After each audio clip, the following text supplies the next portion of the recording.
भद्रक रे गोष्ठी संघर्ष रे मृत युवकों शेषकृत्य कड़ा सुरक्षा भितर होइछे। तिहिड़ी कसटी गाँव मृत युवक संतोष परिडांकर भुवनेश्वर एक घर मेडिकल रे मृत्यु होइथिला। गतकाली मृतदेह भद्रक आसिबार सूचना पाई जिला प्रशासन पक्षरु प्रथमे इंटरनेट सेवा को बंद कर दिया जायथिला।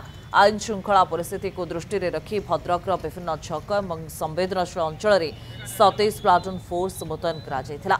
मृतदेह भद्रक नेहरू स्टाडियम निकट में पहुंचवा परे तांका परिवार और स्थानीय लोक माने क्षतिपूर्ण सहित तांका पिलांका पाठपढ़ा खर्च बहन दाबी करी जातीय राजपथ रे टायर जाली दीर्घ 2 घंटा रास्ता अवरोध करथिले।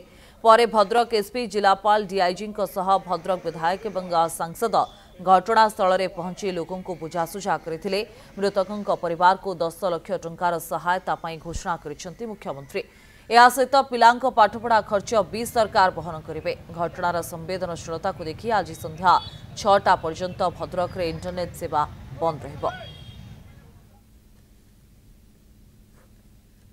वर्तमान ये जो अभावनीय घटना घटी आपन कहले तापरे एठी चापा उत्तेजना होइतिला। वर्तमान किसी लोकल लोकों मध्य असंतोष रही जो असंतोष को आम दूर करने कि कौन सी अघटन को व्याघात करने आम एठू 27 प्लाटून फोर्स नियोजित करछु। ऑफिसर रही 45 जन officer from the rank of ASI to additional SP.